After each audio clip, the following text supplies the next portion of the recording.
Hello students, आज हम लोग करने जा रहे हैं क्लास 11 की केमिस्ट्री।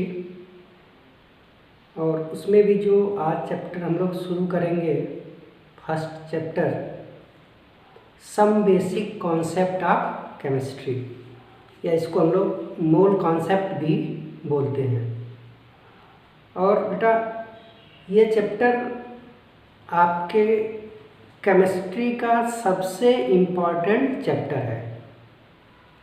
पूरी केमिस्ट्री में आप इस चैप्टर का एप्लीकेशन पाएंगे। खुद इस चैप्टर से आपके क्वेश्चन पूछे जाते हैं और पूरी की पूरी फिजिकल केमिस्ट्री इसी चैप्टर पे बेस्ड है। और इस चैप्टर में हम लोग बहुत बेसिक बातें, हो सकता है इसमें से बहुत सारी बातें आपको पहले से पता हो सकता है कि कुछ बातें आपके लिए नहीं आए, बट आपको पेशेंस रख के और बहुत आराम से इस चैप्टर को सीखना है। बहुत ही इम्पॉर्टेंट चैप्टर है। हम ये कहें कि ये बैकबोन है पूरी केमिस्ट्री का, तो ये गलत नहीं होगा। और अगर ये चैप्टर आपको नहीं आया तो फिर आप केमिस्ट्री में हमेशा सफ़र करेंगे, हमेशा आपको दिक्कतें होंगी। तो बहुत बेसिक चैप्टर है, वो ध्यान से। और ये चैप्टर जितना ज़्यादा आप क्वेश्चंस की प्रैक्टिस करेंगे उतना ही आएगा। इस चैप्टर की फील आनी बहुत ज़रूरी होती है। बहुत छोटी छोटी चीज़ें इसमें, आपने एटम सुना होगा, मॉलिक्यूल सुना होगा, बट एक्चुअल में क्या होते हैं, यही सारी चीज़ें हमको यहाँ पे करनी है। ठीक है, तो आइए शुरू करते हैं। सबसे पहले तो हम यहीं से शुरू करते हैं कि केमिस्ट्री क्या होती है, किसको बोलते हैं केमिस्ट्री। आप सबको पता होगा, फिर भी मैं बता देता हूँ कि branch of science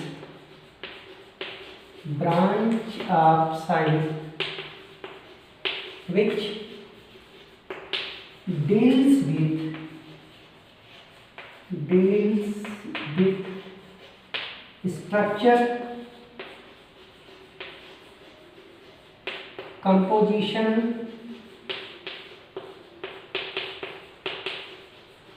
properties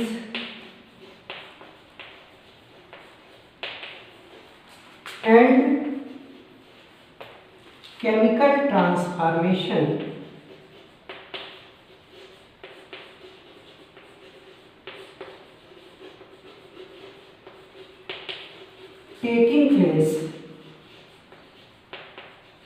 taking place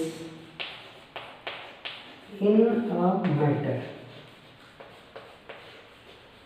किसी मैटर के अंदर जो भी केमिकल ट्रांसफॉर्मेशन हो रहे हैं, उस मैटर का स्ट्रक्चर क्या है, उसका कंपोजिशन क्या है, उस मैटर की प्रॉपर्टीज क्या है, यही सारी चीज़ें हम लोग केमिस्ट्री के अंदर पढ़ते हैं। ठीक है, अब थोड़ा और बात करेंगे स्ट्रक्चर की, वो किस तरह से बना है, उसका स्ट्रक्चर क्या है। उस स्ट्रक्चर को बनाने में कंपोजिशन किन किन चीज़ों का हेल्प लिया गया है, और उस मैटर का ओवरऑल क्या प्रॉपर्टीज़ हैं, और उस मैटर का किसी और मैटर के साथ कैसा इंटरेक्शन है, ये सारी चीज़ें हम लोग पढ़ते हैं। अब बात आती है कि ये सारी चीज़ें हम लोग किसके लिए पढ़ रहे हैं, मैटर के लिए। तो फिर नेक्स्ट क्वेश्चन आ जाएगा कि मैटर किसको कहते हैं।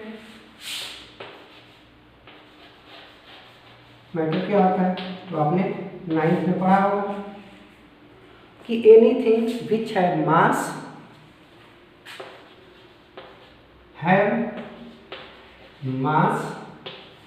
And volume. हर वो चीज जिसके अंदर मास है और वॉल्यूम है, उसको हम लोग बोलते हैं मैटर।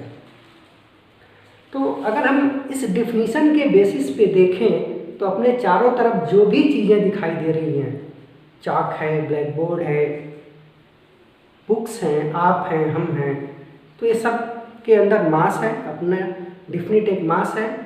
और सब कुछ ना कुछ स्पेस ऑक्यूपाई कर रहे हैं, सबका अपना वॉल्यूम है। तो ये सब मैटर है। अब केमिस्ट्री में हम लोग मैटर पढ़ते हैं और हर चीज़ मैटर है, तो फिर इंडिविजुअली एक एक चीज़ को पढ़ना संभव नहीं होता है। तो साइंस में जब कोई चीज़ टफ होने लगती है तो उसको क्लासीफाई करते हैं। तो हम फिर मैटर का क्लासिफिकेशन देखेंगे, और जब भी क्लासीफाई करते हैं तो हमको बेसिस बतानी होती है कि ये क्लासिफिकेशन किस बेसिस पे किया गया है। जैसे मान लीजिए हम कहें कि आपको अपने क्लास को क्लासीफाई करना है, तो जिसको क्लासिफिकेशन का मतलब समझ में आ रहा है वो हमसे पूछेगा कि हाँ सर किस बेसिस पे करना है। हमने कह दिया जेंडर के बेसिस पे करना है, तो मेल बॉयज़ एक तरफ, गर्ल्स एक तरफ। हमने कह दिया हेयर के साइज पे करना, तो बड़े बाल वाले एक तरफ, छोटे बाल वाले एक तरफ। ठीक है, तो यहाँ पे हमको ये बताना है कि किस बेसिस पे करना है क्लासिफिकेशन। तो जो भी मैटर है उस मैटर का क्लासिफिकेशन हम लोग दो बेसिस पे कर सकते हैं। जैसे मैटर है तो इसका क्लासिफिकेशन हम लोग दो बेसिस पे कर सकते हैं। पहला है on the basis of physical state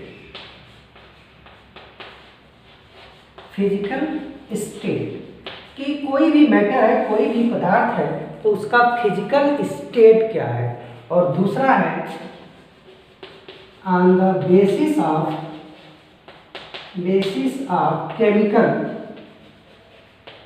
chemical composition कि उसका कंपोजिशन क्या है। तो on the basis of physical state आपने क्लास 9th और 10th में जो फिजिकल स्टेट के बेसिस पे जो क्लासिफिकेशन किया गया है उसमें आपने पढ़ा होगा कि एक होता है सॉलिड, दूसरा स्टेट होता है लिक्विड और तीसरा स्टेट होता है गैसियस स्टेट। इसके अलावा आपने दो और पढ़ा होगा।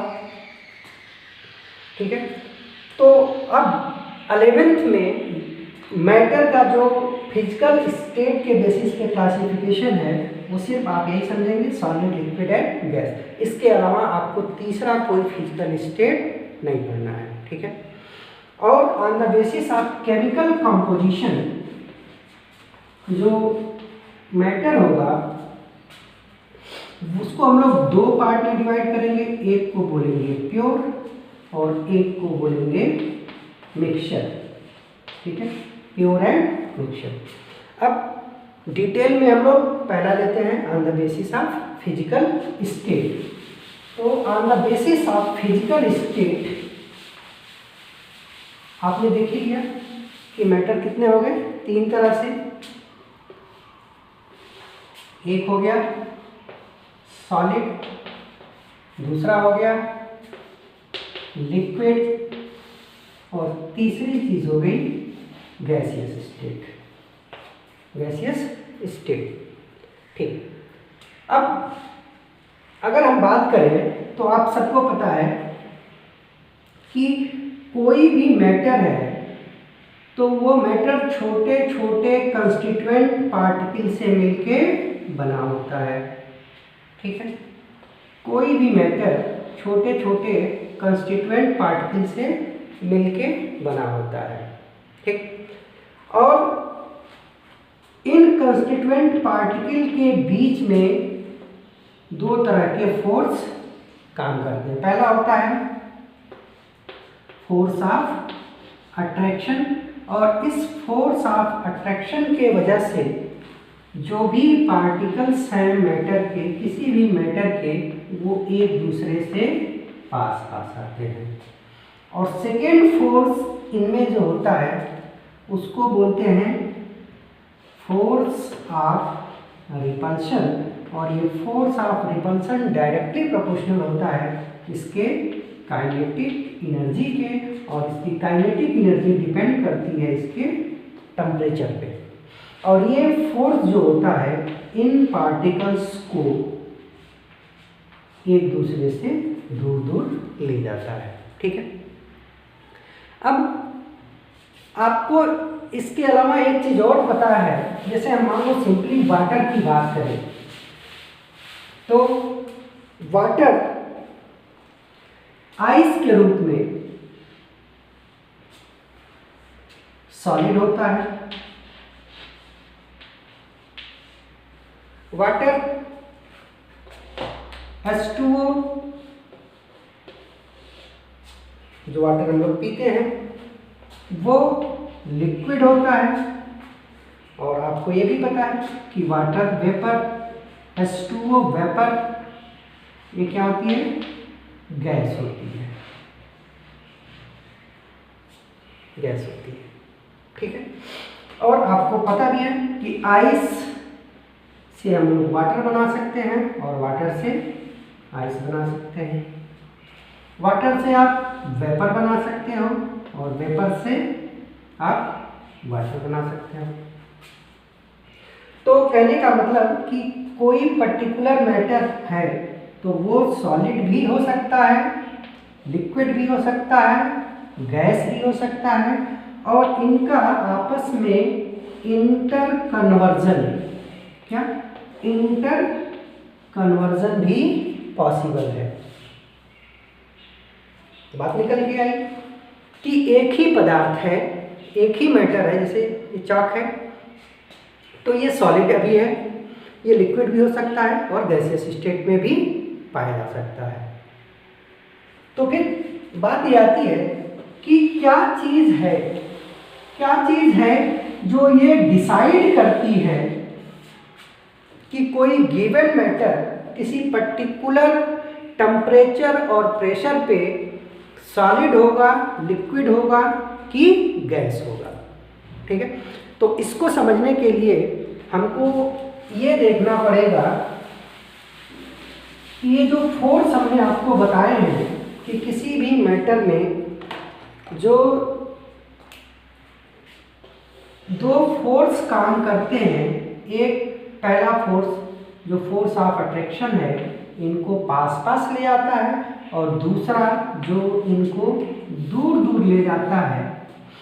इन्हीं दोनों फोर्स का इक्विलिब्रियम, इन्हीं दोनों फोर्स का इक्विलिब्रियम ये डिसाइड किया करता है कि दिया गया मैटर दिए गए कंडीशन में सॉलिड होगा, लिक्विड होगा कि गैस होगा। जैसे वाटर नॉर्मल कंडीशन की रूम टेम्परेचर की बात करें तो लिक्विड होता है। रूम टेम्परेचर पे ये चॉक क्या है, सॉलिड है। रूम टेम्परेचर पे ऑक्सीजन क्या है, गैस है। तो ये कैसे डिसाइड होगा, जैसे CO2 है तो आपने सुना होगा ड्राई आइस होती है, वो सॉलिड होता है, सॉलिड CO2 को ड्राई आइस बोलते हैं। तो अभी तो इस कंडीशन में CO2 कैसी है, गैस है। इस कंडीशन में चॉक क्या है, सॉलिड है। इस कंडीशन में वाटर क्या है, लिक्विड है। लेकिन अगर कंडीशन बदलते हैं तो फिर ये सॉलिड लिक्विड में, लिक्विड गैस में, या गैस सॉलिड में कन्वर्ट हो सकता है। तो फिर ये कैसे डिसाइड किया जाएगा, तो ये डिसाइड होते हैं इन दोनों फोर्सेस से। कौन से फोर्स, एक है फोर्स ऑफ अट्रैक्शन और दूसरा है फोर्स ऑफ रिपल्शन। तो यही जिस भी कंडीशन में आपको ये देखना है कि दिया गया सब्सटेंस सॉलिड होगा, लिक्विड होगा कि गैस होगा, उस कंडीशन में आपको इन दोनों के बारे में देखना पड़ेगा। कैसे और कैसे डिसाइड करेंगे, मान लीजिए जो भी कंडीशन है उस कंडीशन में अगर मॉलिक्यूल के बीच में लगने वाला फोर्स ऑफ अट्रैक्शन बहुत ज़्यादा है फोर्स ऑफ रिपल्सन से, मीन्स जैसे सपोज करिए कि ये मैटर के दो मॉलिक्यूल हैं और इनके बीच में दो तरह के फोर्स काम कर रहे हैं। एक फोर्स इनको पास लाने की कोशिश कर रहा है और एक इनको दूर ले जाने की कोशिश कर रहा है। अब सपोज करिए कि पास लाने वाला फोर्स डोमिनेटिंग है, बहुत ज़्यादा है, तो ये मॉलिक्यूल बिल्कुल पास पास आ जाएंगे, ठीक है। और इस कंडीशन में वो चीज़ क्या हो जाएगी, सॉलिड हो जाएगी, ठीक है। अगर फोर्स ऑफ अट्रैक्शन और फोर्स ऑफ रिपल्शन बहुत ज़्यादा नहीं है, ठीक ठीक है, ऑलमोस्ट सेम है या थोड़ा सा ज़्यादा है, तो वो चीज़ लिक्विड हो जाएगी। और अगर फोर्स ऑफ अट्रैक्शन बहुत बहुत कम हो गया है फोर्स ऑफ रिपल्सन से, तो वो चीज़ गैसियस होगी। क्लियर? बस यही चीज़ आपको ध्यान रखना है। अब मान लीजिए कि हमें ये कोई मैटर है जिसके 4 कंस्टिट्यूएंट पार्टिकल्स हैं और इन्हीं से इन फोर्स के बेसिस पे सॉलिड, लिक्विड और गैस का कॉन्फ़िगरेशन देखना है। तो सॉलिड के केस में फोर्स ऑफ अट्रैक्शन बहुत जाते हैं, तो ये बिल्कुल पास पास आ जाएंगे। यहाँ पे उतना ज़्यादा नहीं है, तो ये पास पास तो होंगे, लेकिन जितने सॉलिड में पास पास हैं उतने नहीं होंगे। और यहाँ पे फोर्स ऑफ रिपल्सन ज़्यादा है, तो ये मैक्सिमम जितनी दूरी पे हो सकते हैं उतनी दूरी पे ये चले जाएंगे। ठीक, अब ये तो बेसिस हो गया कि किसी पर्टिकुलर कंडीशन में कोई गिवन सब्सटेंस सॉलिड होगा, लिक्विड होगा कि गैस होगा, वो डिसाइड होगा इन 2 टाइप ऑफ फोर्सेस से। अब यहीं पे हम जो आप प्रॉपर्टीज पढ़ते हैं कि सॉलिड की क्या क्या प्रॉपर्टीज होती हैं, लिक्विड की क्या क्या होती हैं और गैस की क्या क्या प्रॉपर्टीज होती हैं, वो सारी प्रॉपर्टीज यहीं से हम चेक कर सकते हैं। जैसे देखिए, फोर्स ऑफ अट्रैक्शन बहुत ज़्यादा है। अगर फोर्स ऑफ अट्रैक्शन ज़्यादा है तो ये मॉलिक्यूल बिल्कुल कॉम्पैक्टली अरेंज है, बिल्कुल इनके बीच में मिनिमम जितना गैप रह सकता है उतना रहेगा, कॉम्पैक्टली अरेंज है।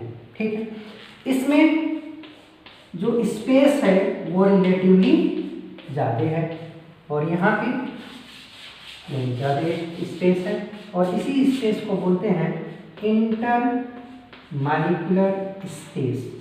हम बात कर सकते हैं कि in case of solid inter molecular space या तो बहुत कम है या नहीं है। लिक्विड के केस में इंटर मॉलिक्यूलर स्पेस थोड़ा सा ज़्यादा है और गैसेस के केस में इंटर मॉलिक्यूलर स्पेस बहुत ज़्यादा है। ठीक, ये बात हो गई इंटर मॉलिक्यूलर स्पेस की।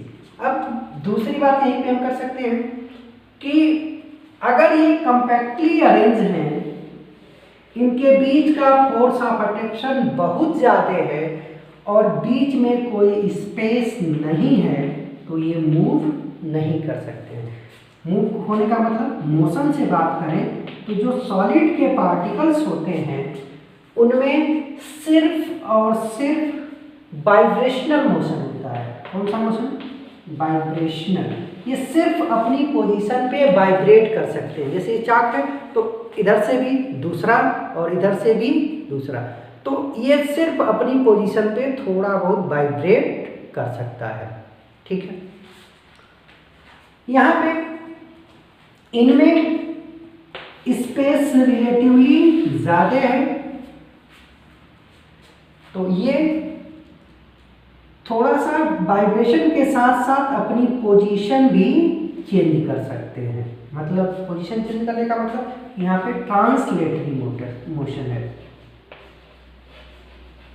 कौन सा मोशन है? ट्रांसलेटरी मोशन है। और यहाँ पे रिपल्सन फोर्स डोमिनेटिंग फोर्स है, तो मैक्सिमम जितना स्पेस मिलेगा उस स्पेस में ये रैंडम मोशन करते हैं। कौन सा मोशन? रैंडम मोशन होता है इनके बीच में। ठीक, तो ये तो बात हो गई मोशन की। ठीक, अब देखिए इनके बीच में फोर्स ऑफ अट्रैक्शन मैक्सिमम है, तो एक बार ये जो अरेंजमेंट हो गया वो कंपैक्ट हो जाएगा, अब वो चेंज नहीं होगा। तो इसीलिए हम बोलते हैं कि सॉलिड के केस में जो उसका शेप होता है वो फिक्स होता है, डिफिनेट शेप होता है। लिक्विड के केस में ये ट्रांसलेटरी मोशन कर सकते हैं, ये एक दूसरे से अपनी इस जगह को, पोजीशन को चेंज कर सकते हैं, तो इनका शेप फिक्स नहीं होगा। जैसे आप बायो अगर पढ़ते हैं तो आपको पता है कि अमीबा वो कंटिन्यूअस मूव करता रहता है, तो उसका कोई डिफिनिट सिमेट्री नहीं होती है। और गैस के केस में भी ये मोशन हो रहा है, तो इनका भी कोई डिफिनिट शेप नहीं होगा। ठीक है, तो अगर हम शेप की बात करें तो इनका शेप डिफिनिट होगा, इनका इनडिफिनिट होगा और इनका भी इनडिफिनिट होगा। ठीक, नेक्स्ट बात करें वॉल्यूम की। देखो बेटा, फोर्स ऑफ अट्रैक्शन की वजह से ये मूव नहीं कर सकते हैं, तो इनका वॉल्यूम भी चेंज नहीं होगा। ठीक है, ये मूव तो कर रहे हैं लेकिन बहुत लिमिटेड मूव, सिर्फ ये ट्रांसलेट कर रहे हैं, एक की जगह पे दूसरा, दूसरी की जगह पे पहला, तो वॉल्यूम इनका भी फिक्स रहेगा। बट गैसेस का अपना कोई वॉल्यूम नहीं होता। मैंने पहले भी कहा था कि जितना स्पेस अवेलेबल होगा, फोर्स ऑफ रिपल्सन की वजह से पूरे स्पेस में ये स्प्रेड कर जाएंगे, तो गैसेस का अपना कोई वॉल्यूम नहीं होता है। एक्चुअल में गैस का वॉल्यूम का मतलब होता है वॉल्यूम ऑफ कंटेनर। जैसे मान लीजिए कि ये पेन है और इस पेन के अंदर कोई गैस भरी है, तो अभी इस टाइम पे जो पेन का वॉल्यूम है वही इस गैस का वॉल्यूम है। इस पेन को मैंने तोड़ दिया और तोड़ के, और सपोज करिए कि एक छोटे से बॉक्स में इसको गैस को फिल कर दिया, तो अभी गैस का वॉल्यूम क्या हो जाएगा, उस बॉक्स का वॉल्यूम।